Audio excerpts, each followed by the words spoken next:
খালেদা জিয়ার সমাধিতে জাইমা রহমান সহ পরিবারের সদস্যদের দোয়া মোনাজাত, আজও নেতাকর্মী ও সাধারণ মানুষের ভিড়। পল্লবীতে অস্ত্রসহ 4 স্টার গ্রুপের 3 টেরর পাকড়াও, নির্বাচনের আগে অস্থিতিশীলতার পরিকল্পনা ছিল তাদের, দাবি র্যাবের। নিউ ইয়র্কে প্রথম মুসলিম মেয়র মামদানির নবযাত্রা, দ্বিতীয় পর্বের শপথেও পবিত্র কোরআন স্পর্শ, শ্রমজীবীদের জীবন সমৃদ্ধ করার প্রতিশ্রুতি। দেখছিলেন ক্রাউন সিমেন্ট সংবাদ শিরোনাম, এবারে বিস্তারিত। সদ্য প্রয়াত বিএনপি চেয়ারপারসন বেগম খালেদা জিয়ার কবর জিয়ারত করেছেন তার নাতনি জাইমা রহমান সহ পরিবারের সদস্যরা। শ্রদ্ধা জানিয়েছেন 90 স্বৈরাচার বিরোধী আন্দোলনে সর্বদলীয় ছাত্র ঐক্য সহ তৎকালীন ডাকসুর নেতারা। এ সময় ডাকসুর সাবেক সভাপতি আমানুল্লাহ আমান বলেন, দেশের গণতান্ত্রিক সংগ্রামে আপসহীন নেত্রী বেগম খালেদা জিয়া এদেশের ছাত্র জনতার সাহসের বাতিঘর। দিনভর শ্রদ্ধা জানাতে আসেন সর্বস্তরের মানুষও। মুহিবুল্লাহ মুহিবের রিপোর্টে বিস্তারিত। রাজধানীর জিয়া উদ্যানে সমাহিত বেগম খালেদা জিয়ার কবরে শ্রদ্ধা জানাতে শুক্রবার সকালে যান তার নাতনি জাইমা রহমান।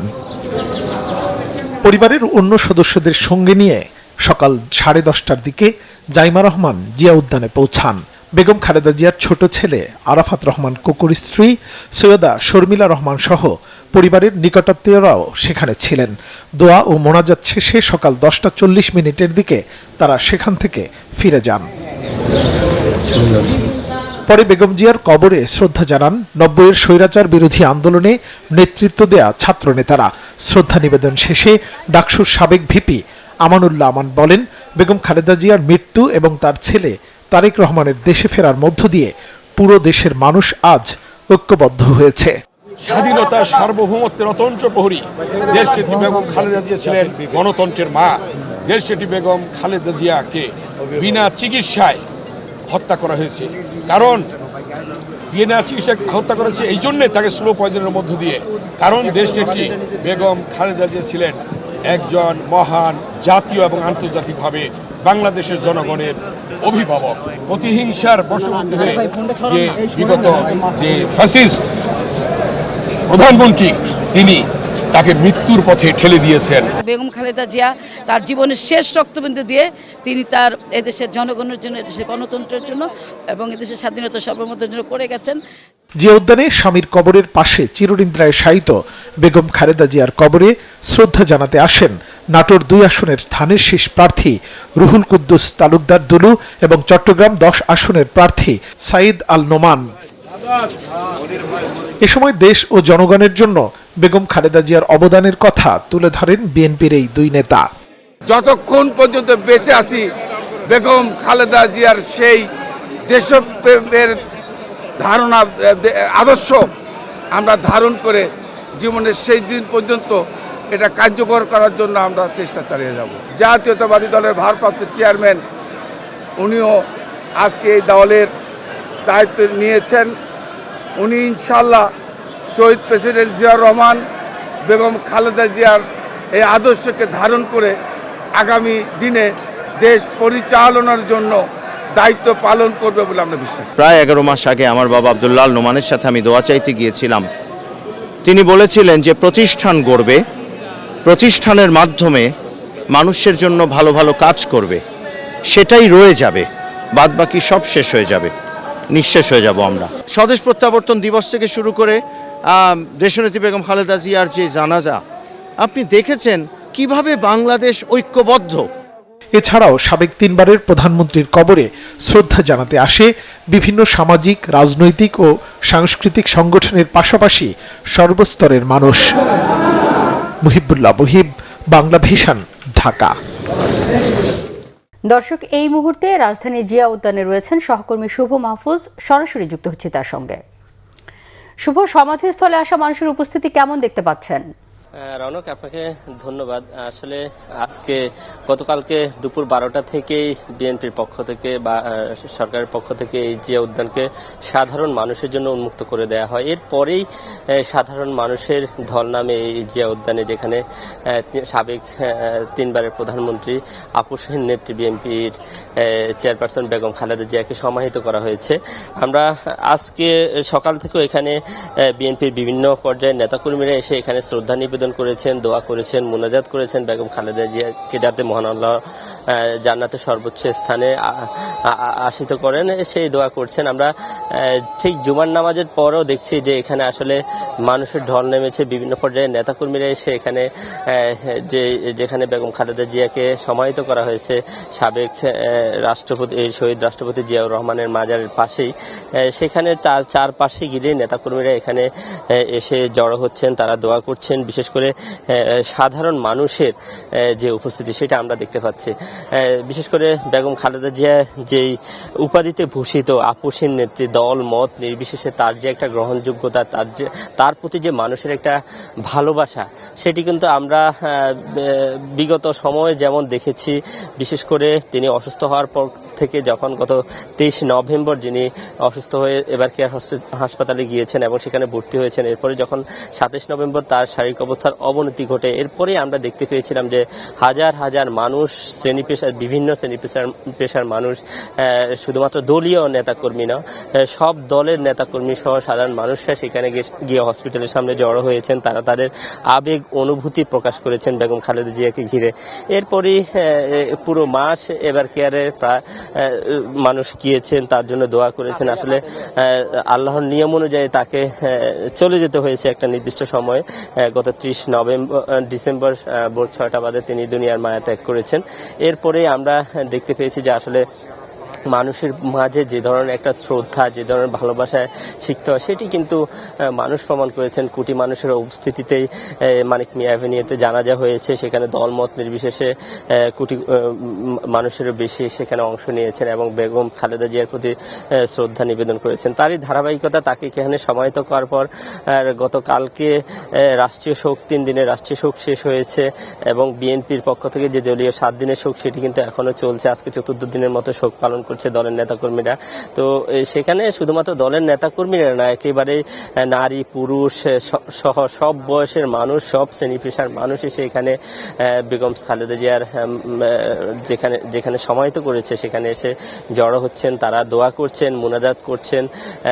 মাদ্রাসার শিক্ষার্থীরা আসছেন, মাদ্রাসার শিক্ষকরা আসছেন, মসজিদের হুজুররা আসছেন, এসে তারা বেগম খালেদা জিয়ার প্রতি শ্রদ্ধা নিবেদন করছেন এবং তার জন্য দোয়া করছেন। আমরা আজকে সকালে বিএনপির ভারপ্রাপ্ত চেয়ারম্যান জনাব তারেক রহমানের মেয়ে জাইমা রহমান এসেছেন, তার খালেদা জিয়ার ছোট ছেলে প্রয়াত আরাফাত রহমান কোকর স্ত্রী শর্মিলা রহমান তিনিও এসেছেন। তারা এসে এখানে দোয়া করেছেন। বিএনপির বিভিন্ন পর্যায়ের সিনিয়র নেতারাও এখানে এসেছেন। তো তাদের যাওয়ার পর থেকে কিন্তু সাধারণ মানুষরা কিন্তু একে একে আসছেন, এখানে এসে শ্রদ্ধা নিবেদন করছেন, দোয়া করছেন বেগম খালেদা জিয়ার জন্য এবং তার যেই তিনি চলে যাওয়ার পর যে দেশের যে অপূরণীয় ক্ষতি, সেই ক্ষতিটা যাতে আসলে পুষিয়ে উঠতে পারে সেজন্য মানুষ দোয়া করছেন এবং বিশেষ করে বেগম খালেদা জিয়ার জন্য দোয়া করছেন। তো রৌনক, এখন পর্যন্ত আমার কাছে এতটুকুই ছিল এই জিয়া উদ্যানকে ঘিরে। শুভ, আপনাকে ধন্যবাদ।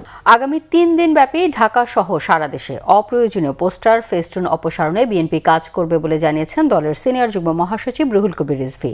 বিএনপির ভারপ্রাপ্ত চেয়ারম্যান তারেক রহমানের নির্দেশে শুক্রবার সকালে নয়াপল্টনে বিএনপির কেন্দ্রীয় কার্যালয়ের সামনে যুবদল, ছাত্রদল, স্বেচ্ছাসেবক দল, ঢাকা মহানগর উত্তর ও দক্ষিণ বিএনপি আয়োজিত অপ্রয়োজনীয় পোস্টার, ফেস্টুন অপসারণ কার্যক্রম শেষে একথা জানান রিজভী।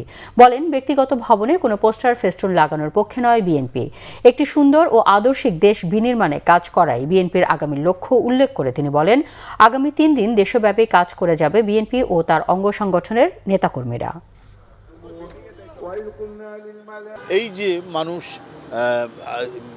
ব্যানার, তারপরে ফেস্টুন লাগিয়ে অন্যের বিল্ডিং বা অন্যান্য জায়গায়, এটা শহরের যে সৌন্দর্য, সেই সৌন্দর্য বিঘ্নিত হচ্ছে। যদিও এটা রাজনৈতিক মত প্রকাশের একটি মাধ্যম এইভাবে, কিন্তু এটা যদি কারো অধিকারকে লঙ্ঘন করে এটা ঠিক না। এই জন্য আমাদের ভারপ্রাপ্ত চেয়ারম্যান আমাদের নেতা বলেছেন যে আমরা স্বেচ্ছাশ্রমের ভিত্তিতে বিশেষ করে এই 3টি অঙ্গ সংগঠন যুবদল, স্বেচ্ছাসেবক দল, ছাত্রদল এবং মহানগর বিএনপি উত্তর দক্ষিণ তারা সবাই মিলে আমরা এই ব্যানার ফেস্টুনগুলো সরিয়ে দেব। রাজধানী মিরপুরে 4 স্টার গ্রুপের অন্যতম সহযোগী 3 শীর্ষ সন্ত্রাসীকে অস্ত্র গুলি সহ গ্রেফতার করেছে র্যাব। বৃহস্পতিবার রাতে রাজধানীর পল্লবী এলাকায় অভিযান চালিয়ে র্যাব 4-এর একটি দল ফাইজুর রহমান মুক্তি ওরফে ডন মুক্তি, শারিক আহমেদ সুমন ওরফে হকি সুমন, মোস্তফা কামাল বাপ্পি ওরফে শুটার বাপ্পিকে গ্রেফতার করে দুপুরে র্যাব। 4-এর সদর দপ্তরের সংবাদ সম্মেলনে জানানো হয়, এসব সন্ত্রাসীরা মিরপুর এলাকায় নিয়মিত চাঁদাবাজি সন্ত্রাসী তৎপরতা চালাত। বৃহস্পতিবার রাতে বেরিবাঁধ এলাকায় চাঁদাবাজির জন্য সংগঠিত হয়েছিল তারা। এরা সবাই 4 স্টার গ্রুপের অন্যতম সদস্য। নির্বাচনের আগে অস্থিতিশীল পরিস্থিতি তৈরির পরিকল্পনাও ছিল তাদের। খোঁজ নিয়ে জানা গেছে, ডন মুক্তি 4 স্টার গ্রুপের অন্যতম শীর্ষ সন্ত্রাসী মামুনের বোন জামাই। অবৈধ অস্ত্র দিয়ে তারা ঢাকা মহানগরীর মিরপুর, পল্লবী, শাহালি, রূপনগর সহ আশেপাশের এলাকায় মানুষের ভয়ভীতি প্রদর্শনের মাধ্যমে চাঁদাবাজি সহ নানা ধরনের অপরাধমূলক ও সন্ত্রাসী কার্যক্রম পরিচালনা করে আসছিল। পর্যাপ্ত সরবরাহের মাঝেও শীতের সবজির ঊর্ধ্বমুখী দাম। গত সপ্তাহের তুলনায় দাম বেড়েছে প্রতিটি সবজিরই। সেই সাথে বাড়তি চিনি, গুঁড়া দুধ, পোলাও চালের দরও। নিত্যপণ্যের বাড়তি দামের চাপে মধ্যবিত্ত আর খেটে খাওয়া মানুষ। নিত্যপণ্যের দাম রোজার আগেই সহনীয় পর্যায়ে আনতে বাজারে সরকারের তদারকি বাড়ানোর তাগিদ তাদের। আরফিন শাওনের প্রতিবেদন। সারা দেশ সহ রাজধানী ঢাকা শহরে জেঁকে বসেছে শীত। তারপরেও বছরের প্রথম সাপ্তাহিক ছুটির দিনে শীতের মধ্যেও রাজধানীর কারওয়ান বাজারের ক্রেতাদের ভিড়। ভরা মৌসুমেও সবজির বাজারে স্বস্তি নেই। দাম কম থাকার কথা থাকলেও গত সপ্তাহের তুলনায় দাম বেড়েছে সব ধরনের সবজির। ভাই যেরকম লাভ আগে বেশি 40 টাকা 30 টাকা, আজকে 3-4 দিন ব্যস্ত 60 টাকা 70 টাকা। দরে ঊর্ধ্বগতি নিত্যপণ্যের বাজারেও দাম বেড়েছে চিনি, পোলাওর চাল, গুঁড়া দুধ সহ অন্যান্য পণ্যের। যে পোলাও চাল ছিল 110, এখন 130 টাকা। তেল ছিল 178 টাকা লিটার, 88, এখন 195 টাকা, 8 টাকা বাড়ছে। সর্ব ভালো, কোনো মালের সর্ব ঘাটতি নেই। এই 3টার দাম বেশি। দাম কমছে মোটা ডাল, ছোলা, খেসরি, ডাবলি এগুলোর দাম কমছে। কিছুটা স্বস্তি ডাল আর চালের বাজারে। ছোলা সহ সব ধরনের ডালের দাম কমেছে। সব মিলিয়ে নিত্যপণ্যের বাজারে সন্তুষ্ট নন সাধারণ মানুষ। আমরা তো কিছু করতে পারবো না, এখন আমাদের খাইতে হইলে নিতে হবে না। কোনো কিছুর দাম উল্লেখযোগ্য হারে কমে নেই, যার কারণে আমরা এটা স্বস্তির বলতে পারি না যে আমরা স্বস্তিতে আছি। যেভাবে বাজারের কম থাকার কথা হবে, কম নাই, বাজার ঊর্ধ্বগতি। রমজানের আগে আগে বাজার স্থিতিশীল রাখতে সরকারের মনিটরিং চালু করার দাবি ক্রেতাদের। আরফিন শাওন, বাংলা ভিশন, ঢাকা। সমালোচক আর দোর্দণ্ড প্রতাপশালী রাজনীতিবিদ আর ব্যবসায়ীদের হুমকির সাথে টক্কর দিয়ে ব্যালট বন্যায় বিজয় ছিনিয়ে আনা জোহরান মামদানি অবশেষে শপথ নিলেন নিউ ইয়র্কের মেয়র হিসেবে। অভিষেক আয়োজনেও পুরনো রীতির রেকর্ড ভেঙে গড়ার ধারাবাহিকতা জারি রেখেছেন। শপথ নিয়েছেন আল কোরআন ছুঁয়ে। বলা হচ্ছে, এই নবযাত্রা নিউ ইয়র্কের জন্য, নগরবাসীর জন্য এক নতুন যুগের সূচনা। এই আয়োজনে উপস্থিত ছিলেন বাংলা ভিশনের নিউ ইয়র্ক প্রতিনিধি আহমেদ সোহেল। বিস্তারিত মেহরাব হোসেন খানের ডেস্ক রিপোর্টে। Please welcome Mayor Zohran Mamdani. -10 degree তাপমাত্রার কনকনে শীত, তারপরও আবহাওয়ার প্রতিকূলতা উপেক্ষা করে বিপুল উৎসাহ উদ্দীপনায় নবযুগের নবযাত্রায় সামিল হয়েছেন অর্ধলক্ষাধিক মানুষ। লোয়ার ম্যানহাটনের সিটি হলের সামনে বছরের প্রথম দিন উন্মুক্ত প্রাঙ্গণে অভিষেক আয়োজনে মামদানিকে পরিচয় করিয়ে দেন ডেমোক্র্যাট কংগ্রেসম্যান আলেকজান্দ্রিয়া ওকাসিও-কর্টেজ। এ সময় মামদানির সাথে ছিলেন স্ত্রী রামাদুয়াজি। 34 বছর বয়সী স্বঘোষিত ডেমোক্রেটিক সোশ্যালিস্টকে শপথ পড়ান ভারমন্টের স্বতন্ত্র সিনেটর বার্নি স্যান্ডার্স। উপস্থিত ছিলেন সাবেক মেয়র বিল ডি ব্লাজিও, সদ্য বিদায়ী মেয়র এরিক অ্যাডামস সহ ডেমোক্রেটিক পার্টির প্রোগ্রেসিভ নেতারা। এমন এক সময় আমরা মামদানিকে নির্বাচিত করেছি যখন দেখছি অত্যাধিক ঘৃণা, বিভেদ ও অবিচার নিউ ইয়র্কবাসী দেশবাসীকে অনুপ্রাণিত করেছেন। আপনারা আশা দিয়েছেন যে আমরা এমন সরকার গড়তে পারি যা শুধু ধনী ও ক্ষমতাবানদের জন্য কাজ করে, এমন নয়। কয়েক ঘন্টার ব্যবধানে দ্বিতীয় পর্বের শপথেও পবিত্র কোরআন শরীফ ছুঁয়ে শপথ নেন মামদানি। এর মাধ্যমে নিউ ইয়র্ক সিটির প্রথম মুসলিম, প্রথম দক্ষিণ এশীয় বংশোদ্ভূত এবং শতাব্দীর কনিষ্ঠ মেয়র হিসেবে ইতিহাস গড়লেন জোহরান মামদানি। সিটি হলের না বলার সংস্কৃতি বন্ধ করব। আমরা সমস্ত নিউ ইয়র্কবাসীর প্রশ্নের উত্তর দেব। কোনো বিলিয়নার বা অভিজাত ব্যক্তি আর মনে করতে পারবে না যে তারা গণতন্ত্রকে কিনতে পারে। লজ্জা আর নিরাপত্তাহীনতার গ্লানি ছাড়াই শাসন করব। যা আমরা বিশ্বাস করি তার জন্য কোনো ক্ষমা চাইব না। বাংলা ভিশনের নিউ ইয়র্ক প্রতিনিধি জানিয়েছেন, নিউ ইয়র্ক সিটি মেয়রের অভিষেক অনুষ্ঠানে এই প্রথম ব্লক পার্টি হয়েছে। লোয়ার ম্যানহাটনের ব্রডওয়েতে মারে স্ট্রিট থেকে লিবার্টি স্ট্রিট পর্যন্ত 7টি ব্লকে ছিল প্রায় 50,000 মানুষ।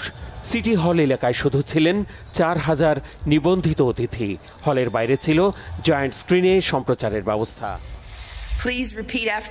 এর আগে 31 ডিসেম্বর মধ্যরাতে পরিত্যক্ত ওল্ড সিটি হল সাবওয়ে স্টেশনে ছোট্ট পরিসরে আল কোরআন ছুঁয়ে শপথ নেন মামদানি। শপথ পড়ান নিউ ইয়র্ক অঙ্গরাজ্যের অ্যাটর্নি জেনারেল লেটিশিয়া জেমস। সেখানে ছিলেন মামদানির ভারতীয় বংশোদ্ভূত বাবা, কলম্বিয়া বিশ্ববিদ্যালয়ের অধ্যাপক মাহমুদ মামদানি আর মা চলচ্চিত্রকার Meera Nair. Mehrab Hussain Khan, Bangla vision, news desk. তীব্র শীতে বিপর্যস্ত রাজধানী ঢাকা সহ সারা দেশের জনজীবন। উত্তরের হিমেল বাতাসে দুর্ভোগ বেড়েছে কয়েক গুণ। বেলা বাড়ার সাথে সাথে সূর্যের দেখা মিললেও সেভাবে উত্তাপ ছড়াচ্ছে না। সর্বনিম্ন তাপমাত্রা যশোরে 8 ডিগ্রি সেলসিয়াস। পৌষের হাড় কাঁপানো শীতে জবুথবু হয়ে পড়েছে চুয়াডাঙ্গার জনজীবন। মৃদু থেকে মাঝারি শৈত্যপ্রবাহ বয়ে যাচ্ছে এই জেলায়। সন্ধ্যার পর থেকে সকাল 9টা পর্যন্ত কুয়াশার চাদরে ঢাকা থাকে চারপাশ। খুব প্রয়োজন ছাড়া ঘরের বের হচ্ছে না কেউই। ব্যাহত হচ্ছে স্বাভাবিক কার্যক্রম। সবচেয়ে বেশি দুর্ভোগে খেটে খাওয়া ছিন্নমূল মানুষ। সকাল 9টায় চুয়াডাঙ্গার সর্বনিম্ন তাপমাত্রা রেকর্ড করা হয়েছে 9.0 ডিগ্রি সেলসিয়াস। এ সময় বাতাসের আর্দ্রতা ছিল 95%। হাড় কাঁপানো তীব্র শীতে কাঁপছে সাগর উপকূলীয় জেলা ঝালকাঠির মানুষ। প্রচণ্ড কুয়াশায় সকাল থেকে কচুয়া বেতাগীর বিষখালী নদীতে বন্ধ রয়েছে ফেরি ও খেয়ার নৌকা। দিনের বেলায়ও হেডলাইট জ্বালিয়ে যানবাহন চলাচল করছে ধীর গতিতে। শীতের প্রকোপ বেড়ে যাওয়ার দুর্ভোগ বেড়েছে ছিন্নমূল মানুষের। অসহায় হয়ে পড়েছে দিনমজুররা। রাস্তার পাশে খড়কুটায় আগুন জ্বালিয়ে শীত নিবারণের চেষ্টা করছে অনেকেই। পঞ্চগড়ে আজও বয়ে চলছে মৃদু শৈত্যপ্রবাহ। শুক্রবার সকাল 9টায় সর্বনিম্ন তাপমাত্রা 9.4 ডিগ্রি সেলসিয়াস রেকর্ড করেছে তেঁতুলিয়ার আবহাওয়া অফিস। মৃদু শৈত্যপ্রবাহের ফলে দুর্ভোগ বেড়েছে খেটে খাওয়া মানুষের। সংবাদ শেষ করব ক্রাউন সিমেন্ট শিরোনামগুলো আর একবার জানিয়ে। খালেদা জিয়ার সমাধিতে জাইমা রহমান সহ পরিবারের সদস্যদের দোয়া মোনাজাত। আজও নেতাকর্মী ও সাধারণ মানুষের ভিড়। পল্লবীতে অস্ত্রসহ 4 স্টার গ্রুপের 3 টেরর পাকড়াও। নির্বাচনের আগে অস্থিতিশীলতার পরিকল্পনা ছিল তাদের, দাবি র্যাবের।